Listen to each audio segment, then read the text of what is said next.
ಎಲ್ರಿಗೂ ನಮಸ್ಕಾರಗಳು. ಈ ವಿಡಿಯೋದಲ್ಲಿ 10ನೇ ತರಗತಿ ಸಮಾಜ ವಿಜ್ಞಾನದಲ್ಲಿ ಬರುವಂತಹ ವ್ಯವಹಾರ ಅಧ್ಯಾಯ 32 ಉದ್ಯಮಶೀಲತೆ ಈ ಪಾಠದ ಬಗ್ಗೆ ಕುರಿತು ನಾವೆಲ್ಲರೂ ಸಹ ಚರ್ಚೆ ಮಾಡೋಣ. ವಿದ್ಯಾರ್ಥಿ ಮತ್ತು ವಿದ್ಯಾರ್ಥಿನಿ ಮಿತ್ರರೇ ಹಾಗೂ ನನ್ನ ನಲ್ಮೆಯ ಸ್ನೇಹಿತರೆ, ಉದ್ಯಮಶೀಲತೆ ಈ ಅಧ್ಯಾಯದಲ್ಲಿ ಈ ಕೆಳಗಿನ ಅಂಶಗಳನ್ನು ತಿಳಿಯುತ್ತೇವೆ. ಉದ್ಯಮಶೀಲತೆಯ ಅರ್ಥ, ಸ್ವಯಂ ಉದ್ಯೋಗ ಅವಕಾಶಗಳು, ಉದ್ಯಮಶೀಲತೆಯ ಪಾತ್ರ ಮತ್ತು ಪ್ರಾಮುಖ್ಯತೆ, ಸ್ವಯಂ ಉದ್ಯೋಗದ ವ್ಯವಸ್ಥೆ. ನಾವೀಗ ಪೀಠಿಕೆಗೆ ಬರೋಣ, ಇಂಟ್ರೊಡಕ್ಷನ್ಗೆ ಬರೋಣ. ಇಂದಿನ ಆರ್ಥಿಕ ಮಾರುಕಟ್ಟೆಯ ಮುಂಚೂಣಿಯಲ್ಲಿ ಉದ್ಯಮಶೀಲತೆ ಪ್ರಮುಖ ಪಾತ್ರ ವಹಿಸುತ್ತದೆ. ಇದು ಪ್ರಮುಖ ಆರ್ಥಿಕ ಚಟುವಟಿಕೆಗಳಾದ ಭೂಮಿ, ದುಡಿಮೆ, ಬಂಡವಾಳ ಮತ್ತು ಸಂಘಟನೆಗಳಲ್ಲಿ ಒಂದಾಗಿದೆ. ಒಂದು ದೇಶದ ವ್ಯಾಪಾರ ಪರಿಸ್ಥಿತಿ ಮತ್ತು ಕೈಗಾರಿಕಾ ಕ್ಷೇತ್ರದ ಬದಲಾವಣೆಗಳಲ್ಲಿ ಪ್ರಬಲವಾದ ಅಂಶವಾಗಿದೆ. ಹಾಗಾದ್ರೆ ಏನು ಉದ್ಯಮಶೀಲತೆ? ಉದ್ಯಮಿ ಅಂದ್ರೆ ಏನು? ಉದ್ಯಮಿಯ ಅರ್ಥವನ್ನ ತಿಳ್ಕೊಳ್ಳೋಣ. ಉದ್ಯಮಿ ಅಂದ್ರೆ ಏನು? ಉದ್ಯಮಿ ಎಂಬ ಪದವು ಫ್ರೆಂಚ್ ಪದ ಎಂಟ್ರಪ್ರೆಂಡೆ ಇಂದ ಬಂದಿದೆ. ಅಂದರೆ ಒಂದು ಚಟುವಟಿಕೆಯನ್ನು ಕೈಗೆತ್ತಿಕೊಳ್ಳುವವ ಎಂದಾಗಿದೆ. ಉದ್ಯಮಿಯು ಹೊಸ ಕಲ್ಪನೆಯನ್ನು ವ್ಯವಹಾರದಲ್ಲಿ ರೂಢಿಗೆ ತರುವವನಾಗಿದ್ದು, ಇವನಲ್ಲಿ ವ್ಯವಹಾರ ನಿರ್ವಹಿಸಲು ಆಡಳಿತ ನಿರ್ವಹಣೆಯ ಕೌಶಲ್ಯ ಮತ್ತು ತಂಡವನ್ನು ನಿರ್ಮಿಸುವ ಸಾಮರ್ಥ್ಯ ಮತ್ತು ಮುಂದಾಳತ್ವದ ಗುಣಗಳು ಇರುತ್ತವೆ. ಉದ್ಯಮಿಯನ್ನು ಉದ್ಯಮಶೀಲ ಅಥವಾ ಉದ್ದಿಮೆಗಾರ ಎಂದು ಕರೆಯುತ್ತಾರೆ. ಉದ್ಯಮಿ ಅಂದ್ರೆ ಏನು ಅಂದ್ರೆ, ಉದ್ಯಮಿ ಎಂಬ ಪದವು ಫ್ರೆಂಚ್ ವರ್ಡ್, ಫ್ರೆಂಚ್ ಲ್ಯಾಂಗ್ವೇಜಿನ ಪದ ಎಂಟ್ರಪ್ರೆಂಡೆ ಇಂದ ಬಂದಿದೆ. ಅಂದ್ರೆ ಉದ್ಯಮಿ ಅಂದ್ರೆ ಒಂದು ಚಟುವಟಿಕೆಯನ್ನು ಕೈಗೆತ್ತಿಕೊಳ್ಳುವವ ಎಂದಾಗಿದೆ. ಯಾವುದಾದರೂ ಒಂದು ಚಟುವಟಿಕೆ ಕೆಲಸಗಳನ್ನ ಕೈಗೆತ್ತಿಕೊಳ್ಳುವವ ಎಂದಾಗಿದೆ. ಉದ್ಯಮಿಯು ಹೊಸ ಕಲ್ಪನೆಯ ವ್ಯವಹಾರದಲ್ಲಿ, ಉದ್ಯಮಿ ಕೆಲಸ ಏನು? ಹೊಸ ಕಲ್ಪನೆಯ ವ್ಯವಹಾರ, ಬಿಸ್ನೆಸ್ ಅಂತೀವಲ್ಲ, ಅದು ರೂಢಿಗೆ ತರುವವನಾಗಿದ್ದು, ಇವನಲ್ಲಿ ವ್ಯವಹಾರ ನಿರ್ವಹಿಸಲು ಆಡಳಿತ ನಿರ್ವಹಣೆಯ ಕೌಶಲ್ಯ. ನೋಡಿ, ಇವನು ವ್ಯವಹಾರ ನಿರ್ವಹಣೆಯನ್ನು ರೂಢಿಗೆ ತರ್ತಾನಲ್ಲ, ಅದರಿಂದ ವ್ಯವಹಾರವನ್ನ ನಿರ್ವಹಣೆ ಮಾಡಲು ಆಡಳಿತ ನಿರ್ವಹಣೆ, ಅಡ್ಮಿನಿಸ್ಟ್ರೇಷನ್ ಮ್ಯಾನೇಜ್ಮೆಂಟ್ ಅಂತೀವಲ್ಲ, ಅದು ಆ ಕೌಶಲ್ಯ, ಕುಶಲತೆ, ಸ್ಕಿಲ್ ಮತ್ತು ತಂಡವನ್ನು, ಅವನ ಟೀಮನ್ನು ಕಟ್ಟಬೇಕು. ಆ ಟೀಮನ್ನ ನಿರ್ಮಿಸುವ ಸಾಮರ್ಥ್ಯ ಮತ್ತು ಮುಂದಾಳತ್ವದ ಗುಣಗಳು ಇರುತ್ತವೆ. ಉದ್ಯಮಿಯನ್ನು ಉದ್ಯಮಶೀಲ ಅಥವಾ ಉದ್ದಿಮೆಗಾರ ಎಂದು ಕರೆಯುತ್ತಾರೆ. ಈ ಪದಾರ್ಥ ಅರ್ಥ ಆಯ್ತು ಅಂತ ಭಾವಿಸ್ಕೊತೀನಿ. ಉದ್ಯಮಿಯು ಯಾವುದಾದರೂ ಒಂದು ಪ್ರತಿಫಲ ಕೊಡುವ ಉದ್ದಿಮೆಯನ್ನು ಸ್ಥಾಪಿಸುವ ಅವಕಾಶಕ್ಕೆ ಕೈ ಹಾಕುತ್ತಾನೆ. ಉದ್ಯಮಿ ಅಂದ್ರೆ ಅವನು ಫ್ಯಾಕ್ಟರಿ ಓನರ್ ಆಗಿರ್ತಾನೆ, ಕಾರ್ಖಾನೆ ಓನರ್ ಆಗಿರ್ತಾನೆ. ಯಾವ್ದಾದ್ರು ಒಂದು ಪ್ರತಿಫಲ, ಅವನಿಗೆ ಪ್ರತಿಫಲ ಬರಲೇಬೇಕು. ಕೊಡೋ ಉದ್ಯಮಿ ಅಂದ್ರೆ ಕಾರ್ಖಾನೆ, ಇಂಡಸ್ಟ್ರಿಯಲ್ನ ಸ್ಥಾಪಿಸುವ ಅವಕಾಶಕ್ಕೆ ಕೈ ಹಾಕ್ತಾನೆ. ವ್ಯವಹಾರದಲ್ಲಿ ವಿಧಾನದಲ್ಲಿ ಯಾವುದನ್ನು ಹೇಗೆ ಮತ್ತು ಎಷ್ಟು ಉತ್ತಮ ಎಂಬುದನ್ನು ಗಣನೆಗೆ ತೆಗೆದುಕೊಂಡು ಒಂದು ಉದ್ಯಮವನ್ನು ಪ್ರಾರಂಭಿಸುತ್ತಾನೆ. ಅವನು ವ್ಯವಹಾರ ಮಾಡ್ತಾನಲ್ಲ, ಬಿಸ್ನೆಸ್ ಮಾಡ್ತಾನಲ್ಲ, ಆ ವಿಧಾನದಲ್ಲಿ ಯಾವುದನ್ನ ಹೇಗೆ ಮತ್ತು ಎಷ್ಟು ಉತ್ತಮ, ಎಷ್ಟು ಚೆನ್ನಾಗಿದೆ, ಎಷ್ಟು ಪ್ರಾಫಿಟ್ ಅಂತ ಇರುತ್ತೆ, ಇದರಿಂದ ಎಷ್ಟು ನನಗೆ ಫಲ ಬರುತ್ತೆ, ಲಾಭ ಬರ್ತದೆ, ಪ್ರತಿಫಲ ಬರುತ್ತೆ ಅನ್ನೋದನ್ನ ನಿರ್ಣಯಿಸ್ತಾನೆ. ಉದ್ಯಮಿಗಳು ಹೊಸ ವಸ್ತುಗಳ ಬಗ್ಗೆ ಊಹೆ ಮಾಡಿಕೊಂಡು ಅವುಗಳ ಮಾರುಕಟ್ಟೆ ಮತ್ತು ತಾಂತ್ರಿಕತೆಗಳ ಮತ್ತು ಬದಲಾವಣೆಗಳ ಬಗ್ಗೆ ಕಲ್ಪನೆ ಮಾಡಿಕೊಳ್ತಾರೆ. ಉದ್ಯಮಿಗಳು ಹೊಸ ವಸ್ತುಗಳ ಬಗ್ಗೆ ಒಂದು ಊಹೆ ಅಂತಾರಲ್ಲ, ಅದು ಗೆಸ್ ಮಾಡಿಕೊಂಡು ಅವುಗಳ ಮಾರುಕಟ್ಟೆ, ಮಾರ್ಕೆಟ್ ಮತ್ತು ತಾಂತ್ರಿಕತೆ, ಟೆಕ್ನಾಲಜಿ ಅಂತೀವಲ್ಲ, ಅದು ತಂತ್ರಜ್ಞಾನ ಅಂತೀವಲ್ಲ, ಅದು ಮತ್ತು ಬದಲಾವಣೆಗಳ ಬಗ್ಗೆ ಕಲ್ಪನೆ ಮಾಡಿಕೊಳ್ಳುತ್ತಾರೆ. ಇದು ಬಹಳ ಮುಖ್ಯವಾಗಿದ್ದು ಒಬ್ಬ ಉದ್ಯಮಿಗೆ ಇರಬೇಕಾದ ಮುಖ್ಯವಾದ ಗುಣ. ಒಟ್ಟಾರೆ ಹೇಳುವುದಾದರೆ, ಉದ್ಯಮಿ ಅವಕಾಶಗಳನ್ನು ಅವಲೋಕಿಸಿ ಈ ಅವಕಾಶಗಳನ್ನು ಸ್ವಪ್ರಯೋಜನಗಳಿಗಾಗಿ ಉಪಯೋಗಿಸಿಕೊಂಡು ಅವುಗಳನ್ನು ಸದಾವಕಾಶಗಳಿಂದ ಕ್ರಮವಾಗಿ ಸಂಘಟನೆ ಮಾಡ್ತಾನೆ. ಇಲ್ಲಿ ಗಣಕಯಂತ್ರಗಳು, ಮೊಬೈಲ್ ದೂರವಾಣಿಗಳು, ಬಟ್ಟೆ ಒಗೆಯುವ ಯಂತ್ರಗಳು, ಡೆಬಿಟ್ ಮತ್ತು ಕ್ರೆಡಿಟ್ ಕಾರ್ಡ್ಗಳು, ಕೊರಿಯರ್ ಸೇವೆ ಮತ್ತು ತತ್ಕ್ಷಣದಲ್ಲಿ ತಯಾರಿಸಬಹುದಾದ ಆಹಾರ ಪದಾರ್ಥಗಳು ಉದ್ಯಮಿಗಳ ಕಲ್ಪನೆಗಳಲ್ಲಿ ರೂಢಿಗೆ ಬಂದಿರುವುದಕ್ಕೆ ಉದಾಹರಣೆಗಳಾಗಿವೆ. ಇಲ್ಲಿ ನೋಡಿ, ಗಣಕಯಂತ್ರಗಳು, ಕಂಪ್ಯೂಟರ್ ಅಂತೀವಲ್ಲ, ಅದು ಮೊಬೈಲ್ ನಿಮಗೆ ಗೊತ್ತಿದೆಯಲ್ಲ, ದೂರವಾಣಿ, ಟೆಲಿಫೋನು, ಬಟ್ಟೆ ಒಗೆಯುವ ಯಂತ್ರಗಳು, washing missions, debit and credit card ನಿಮಗೆಲ್ಲ ಗೊತ್ತಿದೆಯಲ್ವಾ. ಬ್ಯಾಂಕಿಗೆ ಹೋದಾಗ ಅವನ್ನ ಡೆಬಿಟ್ ಅಂಡ್ ಕ್ರೆಡಿಟ್ ಕಾರ್ಡ್ ಕೊಡ್ತಾರೆ, ಅದನ್ನ ನೀವು ATMಗಳಲ್ಲಿ ಉಪಯೋಗಿಸ್ತಿರಲ್ಲ. ಹಣ ಪಡೆದುಕೊಳ್ಳುವುದಕ್ಕೆ ಬೇಕಾಗಿರುವಂತಹ ಸಾಧನಗಳು. ಕೊರಿಯರ್ ಸೇವೆ ನಿಮ್ಗೆ ಗೊತ್ತಿದೆ, ಅಂಚೆ ನಂತರ ಕೊರಿಯರ್ ಸೇವೆಯನ್ನು ಉಪಯೋಗಿಸಲಾಗ್ತದೆ.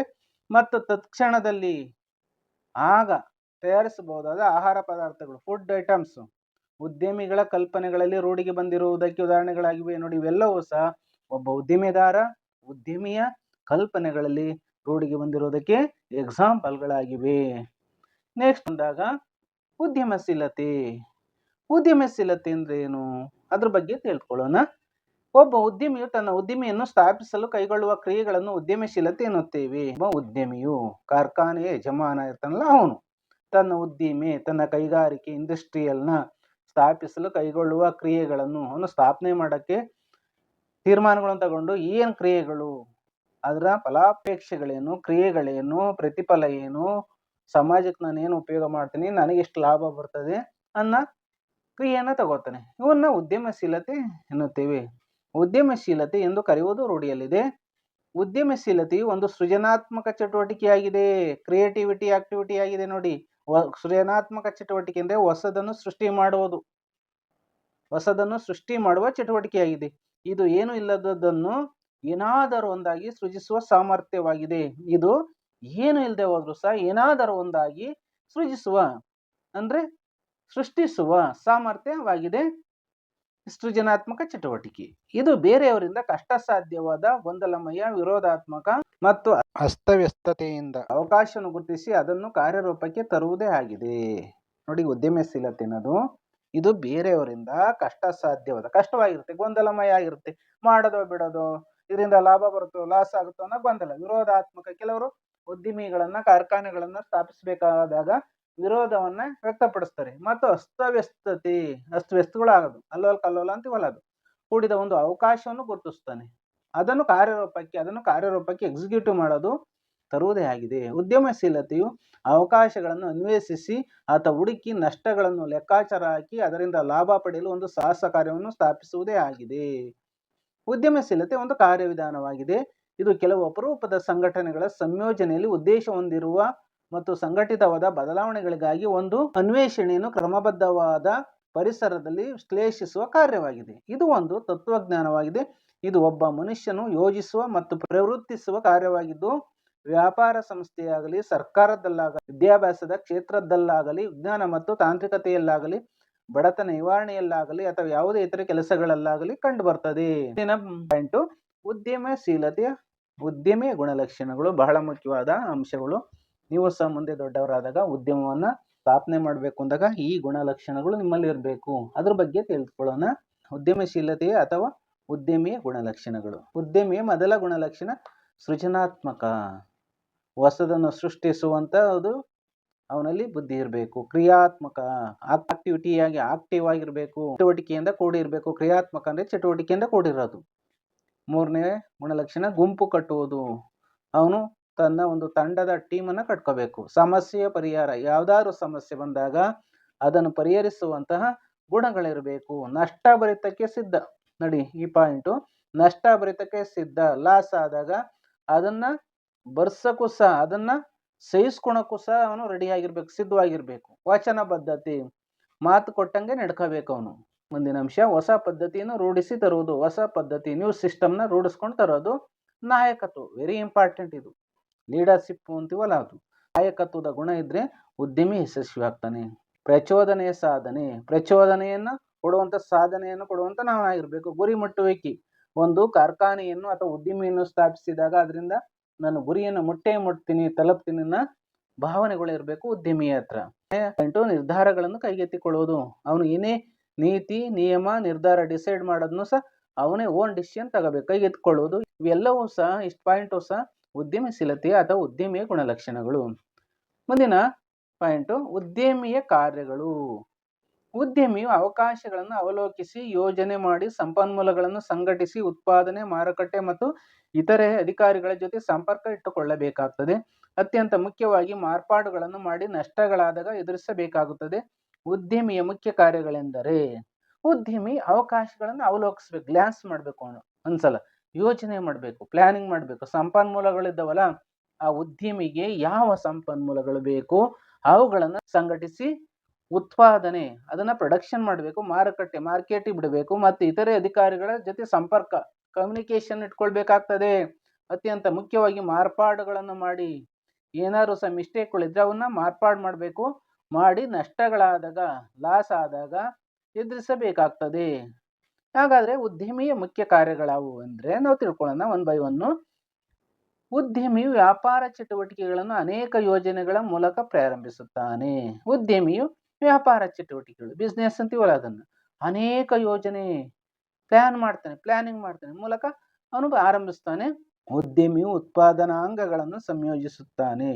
ಉದ್ಯಮಿ ಉತ್ಪಾದನಾಂಗಗಳು ಅಂದ್ರೆ ಭೂಮಿ, ನೀರು, ಕಬ್ಬಿಣ, ಈ ರೀತಿ ಅಲ್ಯೂಮಿನಿಯಂ ಕೈಗಾರಿಕೆಗಳು ಅಥವಾ ಉದ್ಯಮಿಗಳಿಗೆ ತಕ್ಕಂತೆ ಉತ್ಪಾದನಾಂಗಗಳನ್ನು ಸಂಯೋಜಿಸ್ತಾನೆ. ಉದ್ಯಮಗಾರನು ಉತ್ಪಾದಿಸುವ ವಸ್ತುಗಳ ಬಗ್ಗೆ, ತಾಂತ್ರಿಕತೆಯ ಬಗ್ಗೆ, ಮಾರುಕಟ್ಟೆ ಮತ್ತು ಉದ್ಯೋಗ ಮುಂತಾದವುಗಳ ಬಗ್ಗೆ ನಿರ್ಧಾರ ಕೈಗೊಳ್ತಾನೆ.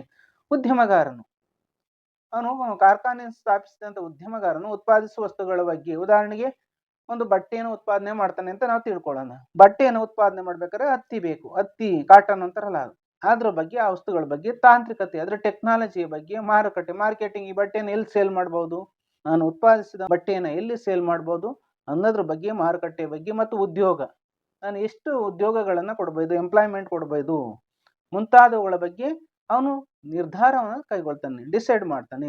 ಈ ರೀತಿ ಯಾವ್ದಾದ್ರು ಒಂದು ಉತ್ಪಾದನಾಂಗಗಳನ್ನ ಬಳಸ್ಕೊಂಡು ಉದ್ಯಮಿನ ಸ್ಥಾಪಿಸುವಂತ ಉದ್ಯಮಗಾರನಲ್ಲಿ ಈ ಗುಣಲಕ್ಷಣಗಳು ಇರಬೇಕು. ಮುಂದಿನ ಪಾಯಿಂಟು, ಉದ್ಯಮಿ ಎಲ್ಲಾ ಅಂಶಗಳನ್ನು ಸಮಂಜಸವಾಗಿ ಸಂಯೋಜಿಸುತ್ತಾನೆ. ಉದ್ಯಮಿ ಇರ್ತಾನ ಎಲ್ಲಾ ಅಂಶಗಳನ್ನ ಅವನು ಸಮಂಜಸ ಎಲ್ಲವನ್ನೂ ಸಹ ಅವನು ಯೋಚನೆಯನ್ನೇ ಮಾಡಿ ಅವನ್ನ ಉತ್ತಮವಾದ ರೀತಿಯಲ್ಲಿ ಸಂಯೋಜಿಸುತ್ತಾನೆ, ರೂಢಿಸಿಕೊಳ್ತಾನೆ. ಮುಂದಿನ ಅಂಶ, ಉದ್ಯಮಿಯು ಹೊಸ ಹೊಸ ವಿಧಾನಗಳನ್ನು ರೂಢಿಗೆ ತರುತ್ತಾನೆ. ಉದ್ಯಮಿ ಹೊಸ ನೀವು ಮೆಥಡಾಲಜಿ ಅಂತೀವಲ್ಲ, ವಿಧಾನಗಳು ಅವನ ರೂಢಿಗೆ ಅಂದ್ರೆ ಬಳಕೆಗೆ ತರ್ತಾನೆ. ಮುಂದಿನ ಅಂಶ, ಉದ್ಯಮಿಯು ಹೊಸ ಹೊಸ ವಿಧಾನಗಳನ್ನು ರೂಢಿಗೆ ತರುತ್ತಾನೆ. ಉದ್ಯಮಿ ಹೊಸ ನೀವು ಮೆಥಡಾಲಜಿ ಅಂತೀವಲ್ಲ, ವಿಧಾನಗಳು ಅವನ ರೂಢಿಗೆ ಅಂದ್ರೆ ಬಳಕೆಗೆ ತರ್ತಾನೆ. ಉದ್ಯಮಿಯು ತನ್ನ ಉದ್ಯಮದ ಹಣಕಾಸಿನ ಆಯವ್ಯಯವನ್ನು ನಿಭಾಯಿಸ್ತಾನೆ. ಅಂದ್ರೆ ಉದ್ಯಮಿ ಇರ್ತಾನಲ್ಲ, ಅವನು ಉದ್ಯಮ, ತನ್ನ ಫ್ಯಾಕ್ಟ್ರಿಗಳು ಇರ್ತಾವಲ್ಲ, ಕಾರ್ಖಾನೆಗಳು ಇರ್ತಾವಲ್ಲ, ಹಣಕಾಸಿನ ಫೈನಾನ್ಸಿಯಲ್ ಆಯವ್ಯಯ ಅಂದ್ರೆ ಬಜೆಟ್ ಅನ್ನ ಮಾಡ್ತಾನೆ, ನಿಭಾಯಿಸ್ತಾನೆ. ಒಂದು ವರ್ಷದಲ್ಲಿ ಎಷ್ಟು ಖರ್ಚಾಯ್ತು, ಎಷ್ಟು ಆದಾಯ ಬಂತು, ಒಂದು ವರ್ಷದಲ್ಲಿ ನಾನು ಎಷ್ಟು ವೆಚ್ಚ ಮಾಡಿದೆ, ಆದಾಯ ಹೆಚ್ಚು ಬಂತು ಅನ್ನ ಆಯವ್ಯಯ ಬಜೆಟ್ ಅನ್ನ ಮಾಡ್ತಾನೆ. ಲೇಖಾನುದಾನವನ್ನ ನಿಭಾಯಿಸ್ತಾನೆ, ಅದಿರ್ಬೇಕು. ಒಂದ್ ವೇಳೆ ಲಾಸ್ ಮಾಡ್ಕೊಂಡ್ರೆ ಅವನ ಕೈಗಾರಿಕೆಯನ್ನ, ಫ್ಯಾಕ್ಟ್ರಿಯನ್ನ ಮುಚ್ಚಬೇಕಾಗುತ್ತೆ, ಉದ್ಯಮವನ್ನು ಮುಚ್ಚಬೇಕಾಗ್ತದೆ, ಇದು ಅನಿವಾರ್ಯ ಆಗುತ್ತೆ. ಅದರಿಂದ ಉದ್ಯಮಿಯು ತನ್ನ ಉದ್ಯಮದ ಹಣಕಾಸಿನ ಆಯವ್ಯಯ, ತನ್ನ ಬಜೆಟ್ ಬಗ್ಗೆ ನಿಭಾಯಿಸ್ತಾನೆ. ಅದಿಲ್ಲದವರೆ ಉದ್ಯಮವನ್ನ ನಡೆಸೋದಕ್ಕೆ ಸಾಧ್ಯನೇ ಇಲ್ಲ. ಮುಂದಿನ ಅಂಶ, ಉದ್ಯಮಿಯು ಕಷ್ಟ ನಷ್ಟಗಳನ್ನು ಮತ್ತು ಅನಿಶ್ಚಿತತೆ ಎದುರಿಸ್ತಾನೆ. ಉದ್ಯಮಿ ಕಷ್ಟ ನಷ್ಟಗಳು, ಅವನಿಗೆ ಏನೇ ಕಷ್ಟ ಬರಲಿ, ಎಷ್ಟೇ ನಷ್ಟ ಆಗಲಿ, ಮತ್ತು ಅನಿಶ್ಚಿತತೆ, ಯಾವುದೇ ಪರ್ಫೆಕ್ಟ್ ಇಲ್ಲದೆ ಹೋದ್ರು ಸಹ ಎದುರಿಸ್ತಾನೆ. ಆ ಕೇಪಬಿಲಿಟಿ ಅದಿರಲೇಬೇಕು ಒಬ್ಬ ಉದ್ಯಮಿಗೆ. ಉದ್ಯಮಿಯು ವ್ಯಾಪಾರದ ಮಾರ್ಗಗಳನ್ನು ತಿಳಿಸಿ ಅದು ಸರಿಯಾದ ರೀತಿಯಲ್ಲಿ ಕಾರ್ಯಗತಗೊಳ್ಳುವಂತೆ ಮಾರ್ಗದರ್ಶನ ನೀಡುತ್ತಾನೆ. ಉದ್ಯಮಿ ವ್ಯಾಪಾರದ ಮಾರ್ಗ, ನಾವು ಎಲ್ಲೆಲ್ಲಿ ವ್ಯಾಪಾರ ಮಾಡ್ಬೋದು, ಬಿಸ್ನೆಸ್ ಮಾಡ್ಬೋದು, ಆ ಮಾರ್ಗಗಳನ್ನು ತಿಳಿಸಿ ಅದು ಸರಿಯಾದ ರೀತಿಯಲ್ಲಿ ಕಾರ್ಯಗತ ಎಕ್ಸಿಕ್ಯೂಟಿವ್ ಆಗಬೇಕು ಅನ್ನೋದ್ರ ಬಗ್ಗೆ ಮಾರ್ಗದರ್ಶನ ಗೈಡ್ಲೈನ್ಸ್ ನೀಡ್ತಾನೆ. ಉದ್ಯಮಿಯ ಪಾತ್ರ ಮತ್ತು ಪ್ರಾಮುಖ್ಯತೆ. ಉದ್ಯಮಿಯ ಪಾತ್ರ, ಉದ್ಯಮಿಗಳು ವ್ಯಾಪಾರದ ಧುರೀಣರಾಗಿದ್ದು ವಿವಿಧ ಅನಿಸಿಕೆಗಳನ್ನು ಗಮನಿಸಿ ಅವುಗಳನ್ನು ಕಾರ್ಯರೂಪಕ್ಕೆ ತಂದು ಆರ್ಥಿಕ ಪ್ರಗತಿ ಮತ್ತು ಅಭಿವೃದ್ಧಿಯನ್ನು ಕೈಗೊಳ್ಳುತ್ತಾರೆ. ಭಾರತದ ಆರ್ಥಿಕ ಪ್ರಗತಿಯಲ್ಲಿ ಉದ್ಯಮಿಗಳ ಪಾತ್ರ ಬಹುಮುಖ್ಯವಾಗಿದೆ. ಇವರು ಕೈಗಾರಿಕಾ ಕ್ಷೇತ್ರದ ಪರಿವರ್ತನೆಯೇ ಅಲ್ಲದೆ ವ್ಯವಸಾಯ ಮತ್ತು ಸೇವಾ ಕ್ಷೇತ್ರಗಳ ಅಭಿವೃದ್ಧಿಯಲ್ಲೂ ಮುಖ್ಯ ಪಾತ್ರ ವಹಿಸುತ್ತಾರೆ. ಉದ್ಯಮಿಗಳು ಆರ್ಥಿಕ ಕ್ಷೇತ್ರದ ಅಭಿವೃದ್ಧಿಗೆ ಈ ಕೆಳಗಿನಂತೆ ಪಾತ್ರ ವಹಿಸುತ್ತಾರೆ. ಉದ್ಯಮಿಯ ಪಾತ್ರ, ಅವನು ಉದ್ಯಮಿನನು ವ್ಯಾಪಾರದ ಧುರೀಣ ಮುಂದಾಳತ್ವವನ್ನು ವಹಿಸಿಕೊಂಡಿದ್ದು ವಿವಿಧ ಅನಿಸಿಕೆಗಳನ್ನು ಗಮನಿಸಿ ಅವುಗಳನ್ನು ಕಾರ್ಯರೂಪಕ್ಕೆ ತಂದು ಆರ್ಥಿಕ ಪ್ರಗತಿ, ದೇಶದ ಒಂದು ಆರ್ಥಿಕ ಪ್ರಗತಿ, ಜನರ ಒಂದು ಆರ್ಥಿಕ ಪ್ರಗತಿ ಮತ್ತು ಅಭಿವೃದ್ಧಿಯನ್ನು ಕೈಗೊಳ್ತಾರೆ. ಭಾರತದ ಆರ್ಥಿಕ ಪ್ರಗತಿಯಲ್ಲಿ ಉದ್ಯಮಿಗಳ ಪಾತ್ರ ಬಹಳ ಮುಖ್ಯವಾಗಿದೆ. ಇವರು ಕೈಗಾರಿಕಾ ಕ್ಷೇತ್ರದ ಪರಿವರ್ತನೆ ಅಲ್ಲದೆ ವ್ಯವಸಾಯ, ಕೃಷಿ ಅಂತೀವಲ್ಲ ಅದು, ಅದ್ರ ಬಗ್ಗೆ ಸೇವಾ ಕ್ಷೇತ್ರ ಅಂತ ಇದೆ ನೋಡಿ. ಈ ಸೇವಾ ಕ್ಷೇತ್ರ ಅಂದ್ರೆ ಬ್ಯಾಂಕಿಂಗ್ ಕ್ಷೇತ್ರ, ಶಿಕ್ಷಣ ಕ್ಷೇತ್ರ, ಕೊರಿಯರ್, ಅಂಚೆ ಇಂಥವಿದವಲ್ಲ, ಅವೆಲ್ಲ ಅಭಿವೃದ್ಧಿಯಲ್ಲಿ ಮುಖ್ಯ ಪಾತ್ರ ವಹಿಸ್ತಾರೆ. ಉದ್ಯಮಿಗಳು ಆರ್ಥಿಕ ಕ್ಷೇತ್ರದ ಅಭಿವೃದ್ಧಿಗೆ ಈ ಕೆಳಗಿನಂತೆ ಪಾತ್ರ ವಹಿಸ್ತಾರೆ, ಬಹಳ ಮುಖ್ಯವಾಗಿದೆ. ಈ ಅಂಶಗಳು ನಾವು ತಿಳ್ಕೊಳ್ಳೋಣ. ಮೊದಲನೇ ಪಾತ್ರ, ಫಸ್ಟ್ ಪಾಯಿಂಟ್, ಉದ್ಯಮಿಗಳು ಜನರ ಅನುಪಯುಕ್ತ ಉಳಿತಾಯವನ್ನು ಬಂಡವಾಳ ರೂಪದಲ್ಲಿ ನಿರ್ಮಾಣ ಮಾಡುತ್ತಾರೆ. ಅವರು ಸಂಪನ್ಮೂಲಗಳನ್ನು ಉದ್ಯಮಿಗಳನ್ನು ಪ್ರಾರಂಭಿಸಲು ಉಪಯೋಗಿಸುತ್ತಾರೆ. ಉದ್ಯಮಿಗಳು ಜನರ ಅನುಪಯುಕ್ತ ಉಳಿತಾಯ, ಉಪಯೋಗವಿಲ್ಲದೆ ಉಳಿತಾಯ ಮಾಡ್ತಾರಲ್ಲ, ಹಣನ ಸೇವಿಂಗ್ ಮಾಡ್ತಾರಲ್ಲ, ಅದನ್ನ ಬಂಡವಾಳ ರೂಪದಲ್ಲಿ ಹಣವನ್ನ ಸಂಗ್ರಹಿಸಿ ಉದ್ಯಮಿಗಳನ್ನ ಸ್ಥಾಪಿಸಿ ಬಂಡವಾಳ ರೂಪದಲ್ಲಿ ನಿರ್ಮಾಣ ಮಾಡ್ತಾರೆ. ಅವರು ಸಂಪನ್ಮೂಲಗಳನ್ನು, ನಮ್ಮಲ್ಲಿ ಸಿಗುವಂತ ಅನೇಕ ಸಂಪನ್ಮೂಲಗಳನ್ನು ಉದ್ಯಮಿಗಳನ್ನು, ಕೈಗಾರಿಕೆಗಳನ್ನು, ಕಾರ್ಖಾನೆಗಳನ್ನು ಪ್ರಾರಂಭಿಸಲು ಉಪಯೋಗಿಸ್ತಾರೆ.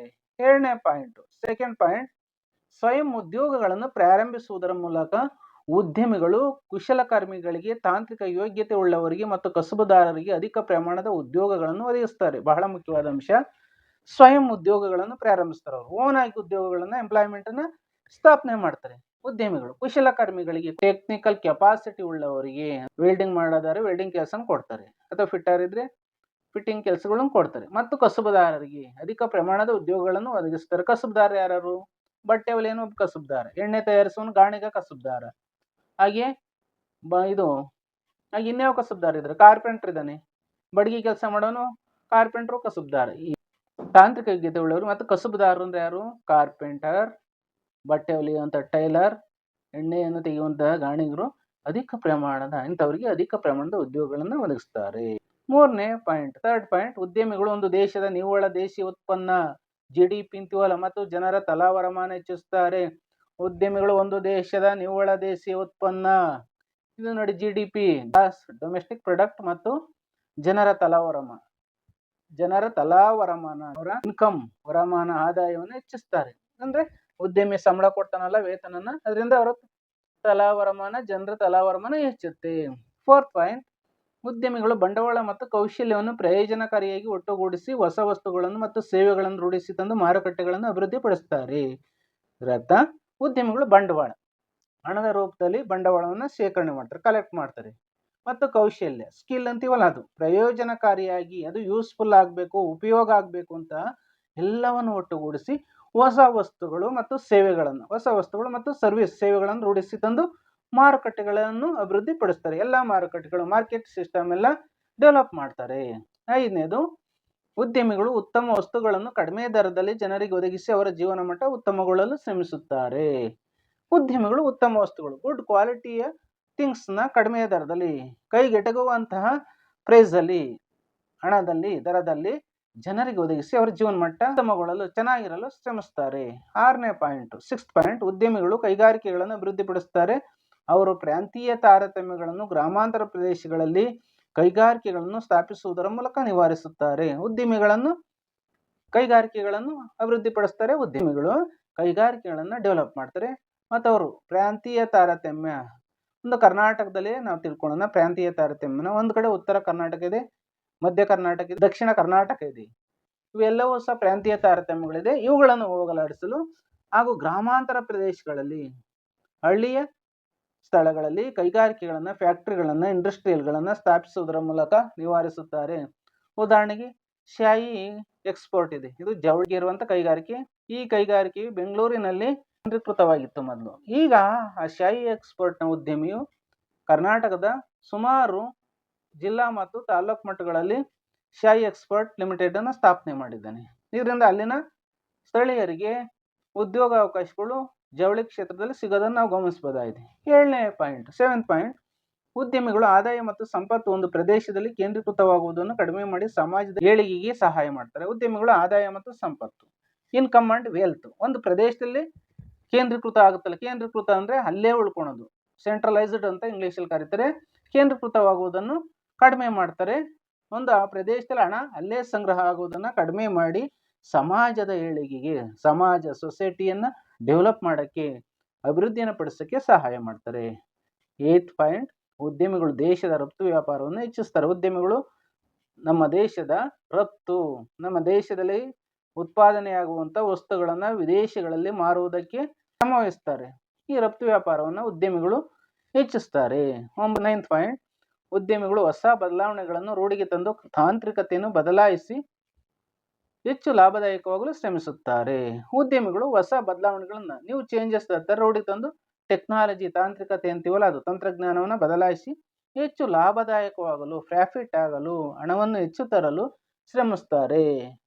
ಮುಂದಿನ ಅಂಶ ಉದ್ಯಮಿಗಳ ಪ್ರಾಮುಖ್ಯತೆ. ಉದ್ಯಮಿಗಳು ಮಾರುಕಟ್ಟೆಯ ಆರ್ಥಿಕ ಸ್ಥಿತಿಯಲ್ಲಿ ಕೇಂದ್ರ ಸ್ಥಾನವನ್ನು ಅಲಂಕರಿಸಿದ್ದಾರೆ. ಈ ಉದ್ಯಮಿಗಳಲ್ಲಿ ಆರ್ಥಿಕತೆಯ ಯಂತ್ರದಲ್ಲಿ ವಿದ್ಯುತ್ತನ್ನು ಸಂಚರಿಸಲು ಸಹಕಾರಿಯಾಗುವ ಸ್ಪಾರ್ಕ್ ಪ್ಲಗ್, ಅಗ್ನಿಬಿರಟೆಯಂತೆ ಆರ್ಥಿಕ ಚಟುವಟಿಕೆಗಳಿಗೆ ಚೇತನ ಕೊಡುವ ಸಾಧಕರಾಗಿದ್ದಾರೆ. ಒಂದು ದೇಶದ ಆರ್ಥಿಕ ಯಶಸ್ಸು ವಿಶ್ವದಾದ್ಯಂತ ಹಬ್ಬಲು ಉದ್ಯಮಗಳನ್ನು ಉತ್ತೇಜಿಸಿ ಅವುಗಳಿಗೆ ಸರಿಯಾದ ಬಹುಮಾನ ಕೊಡಬೇಕಾದುದು ಅಗತ್ಯವಿದೆ. ಏಕೆಂದರೆ ಉದ್ಯಮಿಗಳು ಮತ್ತು ಅವರ ಚಟುವಟಿಕೆಗಳು ದೇಶದ ಯಶಸ್ಸು, ಅಭಿವೃದ್ಧಿ, ಬೆಳವಣಿಗೆ ಮತ್ತು ಸಮಯೋಚಿತ ವಿಮರ್ಶಾತ್ಮಕ ನಿರ್ಣಯಗಳಾಗಿರುತ್ತವೆ. ಜಗತ್ತಿನ ಅತಿ ಕ್ರಿಯಾತ್ಮಕ ಅಥವಾ ಚಲನಾತ್ಮಕ ಸಮಾಜಗಳು ಅತಿ ಹೆಚ್ಚು ಉದ್ಯಮಿಗಳಿಂದ ಕೂಡಿರುವುದಾಗಿವೆ. ಹಾಗೂ ಆರ್ಥಿಕ ಮತ್ತು ಕಾನೂನಿನ ರಚನೆಗಳು ಉದ್ಯಮಿಗಳನ್ನು ಇನ್ನೂ ಗಣನೀಯ ಚಟುವಟಿಕೆಗಳನ್ನು ಕೈಗೊಳ್ಳಲು ಉತ್ತೇಜಿಸುತ್ತದೆ. ಉದ್ಯಮಿಗಳು ಜನರ ಪ್ರಯೋಜನಕಾರಿಯಲ್ಲಿರದ ಉಳಿತಾಯಗಳಿಂದ ಬಂಡವಾಳವನ್ನು ಬೆಳೆಸುತ್ತಾರೆ. ಅವರು ತಮ್ಮದೇ ಆದ ಮತ್ತು ಎರವಲು ಪಡೆದ ಸಂಪನ್ಮೂಲಗಳ ಮೂಲಕ ಉದ್ಯಮವನ್ನು ಸ್ಥಾಪಿಸುತ್ತಾರೆ. ಈ ರೀತಿಯ ಉದ್ಯಮಗಳು ಒಂದು ದೇಶದ ಮೌಲ್ಯಾಧಾರಿತ ಸಂಪತ್ತನ್ನು ಸೃಜಿಸುತ್ತವೆ. ಆರ್ಥಿಕ ಮತ್ತು ಕೈಗಾರಿಕಾಭಿವೃದ್ಧಿಗೆ ಬೇಕಾದ ಹೊಸ ವಸ್ತುಗಳನ್ನು ಮತ್ತು ಸೇವೆಗಳನ್ನು ಮಾರಾಟಕ್ಕೆ ಸಹಾಯ ಮಾಡುತ್ತಾರೆ. ಉದ್ಯಮಿಗಳ ಸಾಮರ್ಥ್ಯ ಮತ್ತು ಪ್ರಚೋದನೆ ಉತ್ಪಾದನೆಯನ್ನು ಹೆಚ್ಚಿಸುತ್ತದೆ. ಉದ್ಯಮಿಯು ತನ್ನ ಉದ್ಯಮದ ನಷ್ಟಭರಿಕೆಯನ್ನು ಹೊರುತ್ತಾನೆ, ಲಾಭವನ್ನು ಹುಡುಕಲು ಹೋಗುತ್ತಾನೆ, ಅವಕಾಶಗಳನ್ನು ಹುಡುಕುತ್ತಾನೆ, ಲಾಭ ಗಳಿಸಿ ಇನ್ನು ತೃಪ್ತಿ ಕಾಣದ ಅಗತ್ಯಗಳನ್ನು ಪೂರೈಸಲು ಶ್ರಮಿಸುತ್ತಾನೆ. ಉದ್ಯಮಿಗಳಿಗೆ ಸ್ವಂತ ಉದ್ಯೋಗ ಅವಕಾಶಗಳು, ಇದನ್ನು ತಿಳ್ಕೊಳ್ಳೋಣ. ಸ್ವಂತ ಉದ್ಯೋಗಿಗಳು ಅಥವಾ ಸ್ವ ಉದ್ಯೋಗದಾರರು ದೇಶದ ಬೆನ್ನೆಲುಬಾಗಿದ್ದಾರೆ. ಸ್ವಂತ ಉದ್ಯೋಗಿಗಳಂದ್ರೆ ನಮ್ಮಲ್ಲೇ ಕೆಲಸ ಕಾರ್ಯಗಳನ್ನು ಮಾಡುವಂತವ್ರು ಅವರು, ಅಥವಾ ಸ್ವ ಉದ್ಯೋಗದಾರರು. ಸ್ವಂತ ಉದ್ಯೋಗಿಗಳು ಅಂದ್ರು ಒಂದೇ ಅಥವಾ ಸ್ವ ಉದ್ಯೋಗದಾರರು ಅಂದ್ರು ಒಂದೇ. ಸ್ವ ಉದ್ಯೋಗದಾರರು ಅಂದ್ರೆ ಬಡಗಿ ಕೆಲಸ ಮಾಡ್ತಾರೆ, ಟೈಲರ್ ಕೆಲಸ, ಟೈಲರಿಂಗು, ಪ್ಲಂಬಿಂಗು, ಬೇಕಾದಷ್ಟು ಸ್ವ ಉದ್ಯೋಗಗಳಿದಾವೆ. ದೇಶದ ಬೆನ್ನೆಲುಬಾಗಿದ್ದಾರೆ, backbone of the country. ಒಂದು ರಸ್ತೆಯ ಮೂಲೆಯಲ್ಲಿನ ಚಹಾ ಅಂಗಡಿಯಿಂದ ಹಿಡಿದು ಮಾಮ್ ಅಂಡ್ ಪಾಪ್ ಕಿರಾಣಿ ಅಂಗಡಿ, ಗುಜರಿ ವ್ಯಾಪಾರಿ, ಅಂತರ್ಜಾಲದ ಸೈಬರ್ ಅಂಗಡಿಗಳು ಮುಂತಾದವೆಲ್ಲ ಸ್ವ ಉದ್ಯೋಗ ಸಂಸ್ಥೆಗಳಾಗಿವೆ. ಸ್ವ ಉದ್ಯೋಗಗಳು ಅಂದ್ರೆ ಚಹಾ ಅಂಗಡಿಯವನು, ಮಾಮ್ ಅಂಡ್ ಪಾಪ್ ಕಿರಾಣಿ ಅಂಗಡಿಯವನು, ಗುಜರಿ ವ್ಯಾಪಾರಿ, ಅಂತರ್ಜಾಲ ಸೈಬರ್ ಅಂಗಡಿಗಳು ಅಂದ್ರೆ ಇಂಟರ್ನೆಟ್ ಸೆಂಟರ್ ಇದೆಯಲ್ಲ, ಸೈಬರ್ ಕೆಫೆ ಅಂತಾರಲ್ಲ ಅವು, ಮುಂತಾದವುಗಳೆಲ್ಲ ಸ್ವ ಉದ್ಯೋಗ ಸಂಸ್ಥೆಗಳಾಗಿವೆ. ಈ ಉದ್ಯಮಿಗಳಿಗೆ ಉತ್ತೇಜನ ಬೇಕಾಗಿದೆ. ಇದರಿಂದ ಜಾಗತೀಕರಣ ಆರ್ಥಿಕ ವ್ಯವಸ್ಥೆಯೊಂದಿಗೆ ಪೈಪೋಟಿ ನಡೆಸಲು ಸಾಧ್ಯವಾಗುತ್ತದೆ. ಭಾರತ ಸರ್ಕಾರ ಖಾಸಗಿ ರಂಗದ ಉದ್ಯಮಗಳಿಗೆ ಹೆಚ್ಚು ಪ್ರೋತ್ಸಾಹ ನೀಡಿ ಅವುಗಳಿಗೆ ಬೇಕಾದ ಸಾಮಾಜಿಕ, ಆರ್ಥಿಕ ವ್ಯವಸ್ಥೆ ಮತ್ತು ಪರಿಸರದ ಹೊಸ ಪದ್ಧತಿಯನ್ನು ಉತ್ತೇಜಿಸುತ್ತಿದೆ. ಒಬ್ಬ ಮನುಷ್ಯನು ಸ್ವ ಉದ್ಯಮದಿಂದ ಉದ್ಯಮಶೀಲನಾಗಲು ಅನೇಕ ಸೇವಾ ಸಂಸ್ಥೆಗಳನ್ನು, ಕೇಂದ್ರ ಸರ್ಕಾರದ ಅತಿ ಸೂಕ್ಷ್ಮ ಮತ್ತು ಸಣ್ಣ ಪ್ರಮಾಣದ ವ್ಯವಹಾರ ಸಂಸ್ಥೆಗಳ ಮಂತ್ರಿಮಂಡಲ ಈ ಬದಲಾವಣೆಗೆ ಶ್ರಮಿಸುತ್ತದೆ. ಬಹಳಷ್ಟು ಹೊಸ ವ್ಯವಹಾರ ಸಂಸ್ಥೆಗಳು ಕಡಿಮೆ ಬಂಡವಾಳದಿಂದ ಪರಮಾವಧಿಯ ಪದಕ್ರಮಣಗೊಳ್ಳಲು ಸಾಧ್ಯವಾಗಿದೆ. ಯಾರೇ ಒಬ್ಬ ಮನುಷ್ಯನಾಗಲಿ ಸ್ವ ಉದ್ಯಮಿಯನ್ನು ಸ್ಥಾಪಿಸಲು ಇಷ್ಟಪಟ್ಟಲ್ಲಿ ಈ ಕೆಳಗಿನ ಯಾವುದಾದರೂ ವ್ಯವಹಾರ ಸಂಸ್ಥೆಗಳನ್ನು ಆರಿಸಿಕೊಂಡು ಸ್ಥಾಪಿಸಲು ಅನುಕೂಲತೆಗಳಿವೆ. ಅವುಗಳಲ್ಲಿ ಮುಖ್ಯವಾದವುಗಳೆಂದರೆ, ನೀವೇನಾದ್ರೂ ಸಹ ಒಬ್ಬ ಮನುಷ್ಯ ಸ್ವ ಉದ್ಯೋಗ, ತಮ್ಮದೇ ಆದ ಉದ್ಯೋಗವನ್ನ, ಉದ್ದಿಮೆ ಅಂದ್ರೆ ಕಾರ್ಖಾನೆಗಳನ್ನ ಸ್ಥಾಪಿಸಲು ಇಷ್ಟಪಟ್ಟರೆ ಈ ಕೆಳಗಿನ ಯಾವುದಾದರೂ ವ್ಯವಹಾರ ಸಂಸ್ಥೆಗಳನ್ನು ಆರಿಸಿಕೊಂಡು ಸ್ಥಾಪಿಸಲು ಅನುಕೂಲತೆಗಳಿವೆ. ಅವುಗಳಲ್ಲಿ ಮುಖ್ಯವಾದವು ಎಂದರೆ, ಒಂದು ಜಾಹೀರಾತು ಸೇವಾ ಸಂಸ್ಥೆ. ಇವತ್ತಿನ ಪ್ರಪಂಚವನ್ನ ಜಾಹೀರಾತು ಯುಗ, ಅಡ್ವರ್ಟೈಸ್ ಏರಾ, ಅಡ್ವರ್ಟೈಸ್ ವರ್ಲ್ಡ್ ಅಂತ ಕರಿತೀವಿ. ನೀವು ಯಾವುದೇ ಒಂದು ವಸ್ತುವನ್ನು ಮಾರಬೇಕು ಅಂದ್ರೆ ಜಾಹೀರಾತುಗಳ ಮೂಲಕ ನೀವು ಅಡ್ವರ್ಟೈಸ್ ಅನ್ನ ಮಾಡಬೇಕು. ನೋಡಿ, ಕೆಲವು ವಸ್ತುಗಳನ್ನ ಟಿವಿಗಳಲ್ಲಿ ಅಡ್ವರ್ಟೈಸ್ ಕೊಡ್ತಾರೆ, ಅಥವಾ ಮುಖ್ಯ ರಸ್ತೆಗಳಲ್ಲಿ ದೊಡ್ಡ ದೊಡ್ಡ ಬ್ಯಾನರ್ಗಳು ಹಾಕಿ ಅಡ್ವರ್ಟೈಸ್ ಕೊಟ್ಟಿರ್ತಾರೆ, ಅಥವಾ ಒಂದು ಪೇಂಟಿಂಗ್ ಮಾಡಿಸಿರ್ತಾರೆ. ಈ ರೀತಿ ಆ ಸಲಹಾ ಸಂಸ್ಥೆಗಳ ಒಂದು ಸಲಹೆಯನ್ನು ನೀವು ತಗೋಬೇಕು. ಎರಡನೇದು ಮಾರುಕಟ್ಟೆ ಸಲಹಾ ಸಂಸ್ಥೆ. ಮಾರುಕಟ್ಟೆ, ನಾವು ಉತ್ಪಾದನೆ ಮಾಡಿದ ವಸ್ತುಗಳನ್ನು ಮಾರುವುದಕ್ಕೆ ಸಲಹೆ ನೀಡುವಂಥ ಸಂಸ್ಥೆಗಳ ಸಲಹೆಯನ್ನು ತಗೋಬೇಕು. ಮೂರನೇದು ಕೈಗಾರಿಕಾ ಸಲಹಾ ಸಂಸ್ಥೆ, ಇಂಡಸ್ಟ್ರಿಯಲ್ನ ಸಲಹಾ ಸಂಸ್ಥೆಗಳಿದಾವಲ್ಲ, ಈ ಕೈಗಾರಿಕೆಯನ್ನ ನಾವು ಪ್ರಾರಂಭ ಮಾಡಿದ್ರೆ, ಈ ಉದ್ದಿಮೆಯನ್ನು ಪ್ರಾರಂಭ ಮಾಡಿದ್ರೆ ಇದರಿಂದ ನಮಗೆ ಪ್ರಯೋಜನ ಆಗುತ್ತೆ, ಎಷ್ಟು ಪ್ರಾಫಿಟ್ ಬರುತ್ತೆ, ಎಷ್ಟು ನಷ್ಟ ಆಗ್ಬೋದು, ಇವನ್ನೆಲ್ಲ ಸಲಹೆ ನೀಡುವಂಥ ಸಂಸ್ಥೆ ಅಗತ್ಯವಾಗಿದೆ. ನಾಲ್ಕನೇದು ವಸ್ತುಗಳನ್ನು ಬಾಡಿಗೆಗೆ ಮತ್ತು ಗುತ್ತಿಗೆಗೆ ನೀಡುವ ಸಂಸ್ಥೆಗಳು. ನಮಗೆ ಬೇಕಾದಂಥ ವಸ್ತುಗಳನ್ನು ಬಾಡಿಗೆಗೆ, ರೆಂಟಲ್, ಇಷ್ಟು ದುಡ್ಡು ಕೊಟ್ಟು ಒಂದು ವಾರಕ್ಕೋ ತಿಂಗಳಿಗೋ ಬಾಡಿಗೆ ನೀಡುವಂಥ, ನಮಗೆ ವಸ್ತುಗಳನ್ನು ಒಂದು ತಿಂಗಳು ಅಥವಾ ಇನ್ನೂ ಅನೇಕ ದಿನಗಳವರೆಗೆ ಬಾಡಿಗೆ ನೀಡುವಂಥ ಆ ವಸ್ತುಗಳನ್ನು ಬಾಡಿಗೆಗೆ ಮತ್ತು ಗುತ್ತಿಗೆ ನೀಡುವ, ಕಾಂಟ್ರಾಕ್ಟ್ ನೀಡುವ ಸಂಸ್ಥೆಗಳ ಸಲಹೆ ಬೇಕು. ಐದನೇ ಛಾಯಾಪ್ರತಿ ತೆಗೆಯುವ ಕೇಂದ್ರಗಳು, ಫೋಟೋ ಕಾಪಿಂಗ್ ಸೆಂಟರ್. ಆರನೇದು ಕೈಗಾರಿಕಾ ಸಂಶೋಧನೆ ಮತ್ತು ಅಭಿವೃದ್ಧಿ ಪ್ರಯೋಗಾಲಯಗಳು. ಕೈಗಾರಿಕೆಗಳನ್ನು ಸಂಶೋಧನೆ ಮಾಡೋದು, ರಿಸರ್ಚ್ ಮಾಡೋದು ಮತ್ತು ಅಭಿವೃದ್ಧಿ ಮಾಡುವಂಥ ಲ್ಯಾಬೊರೇಟರಿಗಳು ಅವಶ್ಯಕವಾಗಿರ್ತದೆ. ಏಳನೇದು ಕೈಗಾರಿಕಾ ವಸ್ತುಗಳ ಗುಣಮಟ್ಟ ಪ್ರಯೋಗಾಲಯಗಳು. ಕೈಗಾರಿಕೆ ವಸ್ತುಗಳನ್ನ ಕ್ವಾಲಿಟಿಯನ್ನ ತರುವಂತ ಪ್ರಯೋಗಾಲಯಗಳ ಅವಶ್ಯಕತೆ ಇದೆ, ಲ್ಯಾಬೊರೇಟರಿಗಳು. ಎಂಟನೇದು ಅಂತರ್ಜಾಲ ಮತ್ತು ಸಂವಹನ ಅಂಗಡಿಗಳು. ಅಂತರ್ಜಾಲ ಅಂದ್ರೆ ಇಂಟರ್ನೆಟ್, ಕಂಪ್ಯೂಟರ್ಗಳ ಮೂಲಕ ಅಂತರ್ಜಾಲವನ್ನು ನಾವು ಗಮನಿಸ್ತೀವಿ, ಇಂಟರ್ನೆಟ್ನ ವೆಬ್ಸೈಟ್ಗಳ ಮುಖಾಂತರ ಅದು ಬೇಕು. ಮತ್ತು ಸಂವಹನ ಅಂಗಡಿಗಳು, ಕಮ್ಯುನಿಕೇಶನ್ ಸ್ಟೋರ್ಸ್ ಬೇಕು. ಒಂಬತ್ತನೇದು ದೂರದರ್ಶನ ಜಾಲ ಬಂಧದ ಸೇವಾ ಕ್ಷೇತ್ರಗಳು. ದೂರದರ್ಶನ, ಟೆಲಿವಿಷನ್ ಜಾಲ ಆಡ್ಕೊಂಡಿರುವಂತ ಬಂಧದ ಒಂದು ಸೇವಾ ಕ್ಷೇತ್ರಗಳು, ಸೇವೆ ನೀಡುವಂತ ಕ್ಷೇತ್ರಗಳು, ಸರ್ವಿಸ್ ಸೆಂಟರ್ ಅಂತೀವಲ್ಲ ಅವು. ಹತ್ತನೇದು ಕ್ರೆಚ್ ಮತ್ತು ಬ್ಯೂಟಿ ಪಾರ್ಲರ್ಗಳು. ಕ್ರೆಚ್ ಮತ್ತು ಬ್ಯೂಟಿ ಪಾರ್ಲರ್ಗಳು ನೀವು ನೋಡಿದ್ದೀರಾ. ಸ್ವ ಉದ್ಯೋಗಕ್ಕಾಗಿ ಯೋಜನೆಗಳು. ನೀವು ಸ್ವಂತ ಉದ್ಯೋಗವನ್ನು ಮಾಡ್ತೀವಿ ಅಂದರೆ ಅದಕ್ಕೆ ಅನೇಕ ಯೋಜನೆಗಳಿದ್ದಾವೆ, ಅವುಗಳನ್ನು ತಿಳ್ಕೊಳ್ಳೋಣ. ಯಾವುದೇ ಉದ್ಯಮ ಪ್ರಾರಂಭಿಸಲು ಹಣಕಾಸಿನ ಅವಶ್ಯಕತೆ ಮುಖ್ಯವಾಗಿದೆ ಅಲ್ವಾ. ಯಾವುದೇ ನಾವು ಇಂಡಸ್ಟ್ರಿಯಲ್ನ ಸ್ಥಾಪನೆ ಮಾಡಬೇಕು ಅಂದರೆ ಹಣ ಅನ್ನೋದು ಬಹಳ ಮುಖ್ಯ, ಹಣಕಾಸಿನ ವ್ಯವಸ್ಥೆ ಅನ್ನೋದು ಬಹಳ ಮುಖ್ಯ. ಸಾಕಷ್ಟು ಬಂಡವಾಳ ಇಲ್ಲದೆ ಹೋದಲ್ಲಿ ಯಾವುದೇ ಉದ್ಯಮ ಸ್ಥಾಪಿಸಲು ಮತ್ತು ಅಭಿವೃದ್ಧಿಪಡಿಸಲು ಸಾಧ್ಯವಿಲ್ಲ. ಒಂದು ಉದ್ಯಮವನ್ನು ಅಥವಾ ಒಂದು ಕಾರ್ಖಾನೆಯನ್ನು ಸ್ಥಾಪಿಸಬೇಕು ಅಂದ್ರೆ ಸಾಕಷ್ಟು ಬಂಡವಾಳ ಬೇಕು.